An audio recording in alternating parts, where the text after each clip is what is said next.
ఓం సాయిరామ్. బాబా భక్తులందరికీ నమస్కారం అండి. మన బాబా గారి దయ వల్ల మనందరం బాగుండాలి, సంతోషంగా ఉండాలని కోరుకుంటున్నాను ఫ్రెండ్స్. ఇక ఈరోజు మన బాబా గారు అందించే సందేశం ఏమిటంటే, ఈ వీడియో మీరు ఫస్ట్ టైం చూస్తుంటే ప్లీజ్ లైక్ చేయండి, షేర్ చేయండి, సబ్స్క్రైబ్ చేయండి ఫ్రెండ్స్. బాబా గారు ఈరోజు మనకు ఒక చక్కటి సందేశాన్ని మన కోసం అయితే తీసుకువచ్చారండి. ఆ సందేశం ఏంటో విందామా ఫ్రెండ్స్? ఈ క్షణం ఆలోచిస్తూ బాధపడే వాళ్ళు ఒక్కసారిగా ఈ మాటలు వినండి. మీకు ఎంతో ధైర్యం వస్తుంది. గుర్తుపెట్టుకోండి, ఒకే ఒక్క రోజు బ్రతికే పువ్వే తల ఊపుతూ విరబూసి నవ్వుతూనే ఉంటుంది. అదే నూరేళ్లు బ్రతికే మనం చిరునవ్వుతో బ్రతకలేమా? ఒక్కసారి ఆలోచించండి. బ్రతికేద్దాం. ఉన్నది ఒక్కటే జీవితం కదా. ఆలోచించు, అర్థమవుతుంది. ఈ ప్రపంచంలో మనకు నచ్చినట్లు బ్రతకాలంటే ధైర్యం కావాలి. అదే ఎదుటి వాళ్ళకి నచ్చేలా బ్రతకాలంటే సర్దుకుపోవాలి. నువ్వు అందరికీ నచ్చాలంటే నవ్వుతూ బ్రతకాలి. మనకు నచ్చట్లే బ్రతకాలి అని అనుకుంటూ బ్రతుకుతున్నాం అనే భ్రమలోనే మనం అందరికీ నచ్చేలా బ్రతికేస్తాం. ఇదే ఎవరు నమ్మకం లేని జీవిత సత్యం. నిజమే కదా. ఇప్పుడున్న పరిస్థితుల ప్రభావం వల్ల అందరూ ఇలానే కదా ప్రవర్తిస్తున్నారు. నేను నీకు నచ్చినట్లుగా ఉంటాను అని అనుకున్నావు, కానీ మీరు ఇతరులకు నచ్చినట్లుగానే మాట్లాడుతున్నారు, వాళ్లకు నచ్చినట్లుగానే బ్రతుకుతున్నారు. నిజమే కదా. నొప్పి ఉన్న పన్నుని తీసేయడం ఎంత మంచిదో, అలానే మూర్ఖుడైన స్నేహితుడిని వదిలించుకోవడం కూడా నీకు అంత మంచిది. గుర్తుపెట్టుకో, ఇవ్వటం వాళ్ళు ఇచ్చే ఆనందం కన్నా కోల్పోయిన దానివల్ల వచ్చే విషాదం ఎక్కువైతే దాన్ని మొహమాటం అంటారా? అదే కోల్పోయిన దానివల్ల వచ్చే విషాదం కన్నా ఇచ్చే దానివల్ల వచ్చే ఆనందం ఎక్కువైతే దాన్ని దాతృత్వం అంటారా? అర్థమైందా? ఎప్పుడైతే నువ్వు ఈ క్షణాన్ని ఉన్నది ఉన్నట్లుగా స్వీకరిస్తావో అప్పుడు బాధ మరి అంతుర్యర్థం ఆగిపోతుంది. జీవితంలో ఆహ్లాదం పెరగటమే కాక సులభం అవ్వటం కూడా మొదలవుతుంది. అర్థమైందా? సగం నిండిన గ్లాసును చూసి ఒకడు సగమే ఉందని అనుకుంటాడు, మరొకడు సగం ఉంది కదా అని ఆనందపడతాడు. కారణం సందర్భం ఒకటే అయినా సరే దానిని మనం స్వీకరించే విధానంపై ఆధారపడి ఉంటుందని గుర్తుపెట్టుకో. అలానే బాధ అయినా సంతోషమైనా సరే. అర్థమైందా? జీవితం ఎప్పుడూ కూడా నిజాయితీ పరుణ్ణి ఏడ్పిస్తుంది, నిందలు వేసేవారిని నవ్విస్తుంది, మాటకి కట్టుబడి ఉండేవారిని అవమానిస్తుంది, మాటలు మార్చే వాళ్ళని గౌరవిస్తుంది. ఇదే జీవితం అంటే. గుర్తుపెట్టుకో మిత్రమా. వేరొకరితో నువ్వు పోల్చి చూసుకుంటే నీ జీవితం నీకే నచ్చదు. అసలు ఏంటి నా జీవితం ఇలా ఉంది అనిపిస్తుంది. అది సహజమే కదా. నిజానికి వాళ్ళు కూడా నీలానే ఆలోచిస్తారు. అందుకే నిన్ను నువ్వుగా చూసుకోవాలి. నీ భవిష్యత్తు కోసం నువ్వే శ్రమించాలి.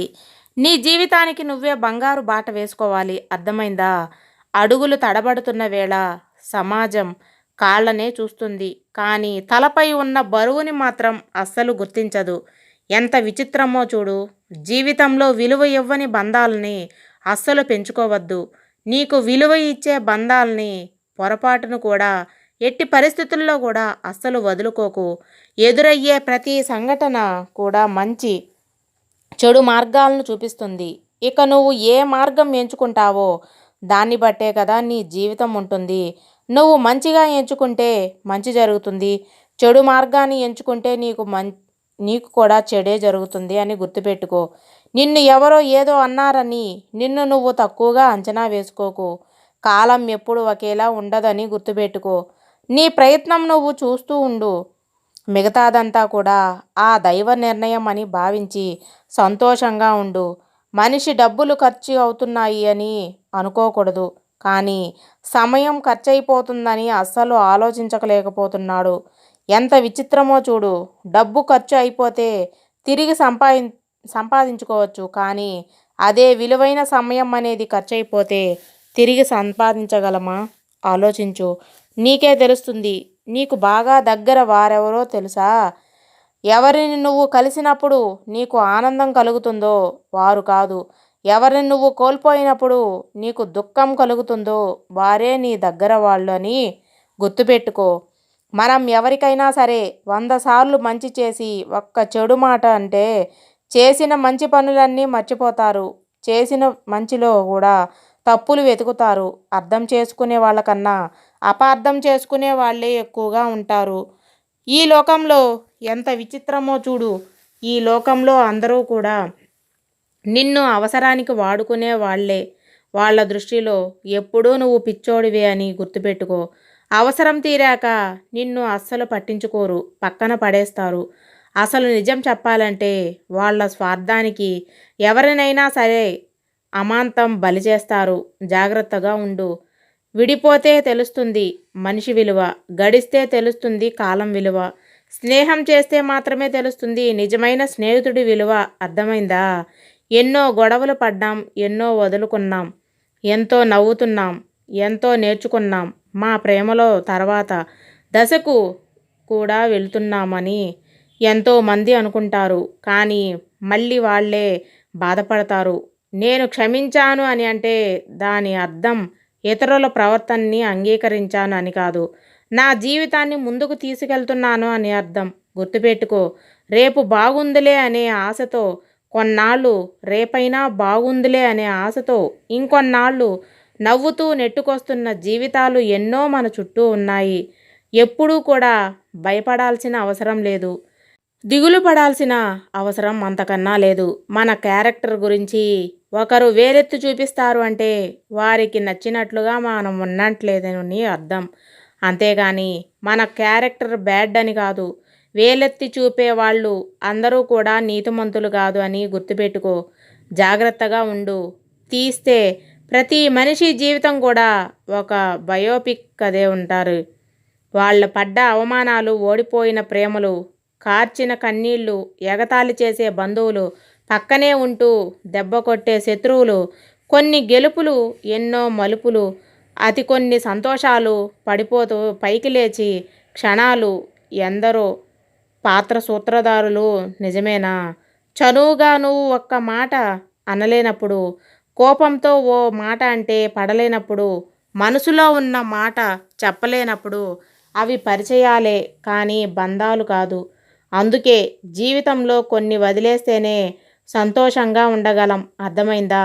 అన్నింటినీ పట్టించుకొని కూర్చుంటే ముందుకు ఎలా వెళ్ళగలవు? ఒక్కసారి, రెండోసారి, మూడోసారి నీ బంధం కోసం నువ్వు తగ్గినా పర్వాలేదు, కానీ నువ్వే ప్రతిసారి తగ్గాల్సి వస్తే వదిలేసేయి. అలాంటి మనుషులతో కలిసి ఉండటం కంటే విడిపోయి ఒంటరిగా ఉండటమే చాలా మంచిది. నిజమే కదా? ఈ ప్రపంచం బాధపడేది చెడ్డవారి హింస వల్ల కాదు, మంచివారి మౌనం వల్ల. నిజమేనా? ఆలోచించు, నీకే తెలుస్తుంది. అసలు గొడవ జరిగితే కానీ భయపడవు. అసలు ఎవరి మనసులో ఏముందో కానీ అందరూ నవ్వుతూ పలకరించే వాళ్ళే. అవసరంగా ఒకరిది అయితే అవకాశం, ఇంకొకరిది అయితే ఆ కోపంలోనే మనిషి అసలు వ్యక్తిత్వం బయటపడుతుంది. కోపంలోనే కదా మనసులో ఉన్న నిజమైన భావాలు బయటపడతాయి. కాలం ఎప్పుడూ కూడా ఒకేలా ఉండదు. మనం ఇప్పుడు బాధపడుతూ ఉండవచ్చు, కానీ మనం బాధపడకలేకపోయినా సరే మనల్ని బాధ పెట్టిన వాళ్ళు బాధపడే రోజు ఖచ్చితంగా ఒకటి ఉంటుందని గుర్తుపెట్టుకో. సంతోషం అనేది 10,000 ఖర్చు పెట్టి 10 ఊర్లు తిరిగితే రాదు. మన అనుకునే వాళ్ళతో 10 నిమిషాలైనా మనసు విప్పి మాట్లాడితే అక్కడ నిజమైన సంతోషం దొరుకుతుంది. నిజమే కదా? ఎప్పుడూ కూడా నువ్వు ఒక విషయం మర్చిపోవద్దు. అందరూ కూడా దేనికైనా సరే టైం రావాలి అంటారు తప్ప టైంని క్యారెక్టర్గా వాడుకోవాలి అని ఎందుకు అనరు? ఆలోచించు. ఆత్మవిశ్వాసం లేనప్పుడే కదా ఇలా ఆత్మవంచన చేసుకుంటూ బండిని లాగాల్సింది. నువ్వు ఆనందంగా ఉండటానికి 99 కారణాలు ఉండి బాధపడటానికి ఒక్క కారణం ఉన్నా సరే మనసు ఎందుకో ఒకే ఒక కారణాన్ని కోరుకుంటుంది. ఎంత విచిత్రమో చూడు. స్నేహంలో కూడా వీళ్ళు మన వాళ్ళు అనే ప్రేమ ఉంటుంది. అందుకేనేమో మనల్ని పట్టించుకోవడం లేదు అని అనిపించగానే బాధ, కన్నీళ్ళు, కోపం అన్నీ వచ్చేస్తాయి. డబ్బు దీనివల్ల తక్కువగా వాడుకుంటే మిమ్మల్ని కష్టకాలంలో ఆదుకుంటుంది. అదే విచ్చలవిడిగా వాడితే మీ జీవితంతో ఆడుకుంటుంది అని గుర్తుపెట్టుకో.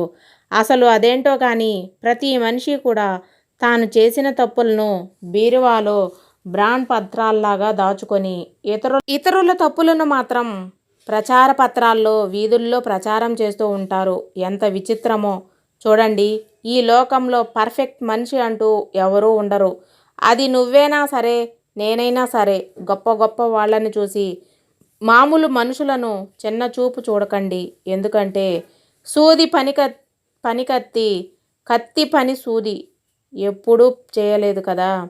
ఎవరి గొప్పదనం వాళ్ళదే. సమయం వచ్చినప్పుడు ఖచ్చితంగా బయటపడతాయని మర్చిపోకు. నువ్వెంత, నువ్వే అంత అని చెప్పే అందరూ అనుకుంటూ ఉంటారు. ఇందులో మొదటిది అవసరం తీరాక చెప్పేది నువ్వెంత అని. ఇక నువ్వే అంత అని అవసరం ఉన్నప్పుడు చెబుతారు. ఎంత విచిత్రమో చూడు. జాగ్రత్తగా ఉండు. ఎవరు ఆడుకుంటున్నారో, ఎవరు వాడుకుంటున్నారో, ఎవరు నిన్ను మెచ్చుకుంటున్నారో అనేది ఆలోచించి తెలుసుకో. అసలు ఒక కాకి నేను నల్లగా ఉన్నందుకన్నా నన్ను ఎవరూ పట్టించుకోవడం లేదని ఏడ్చిందట.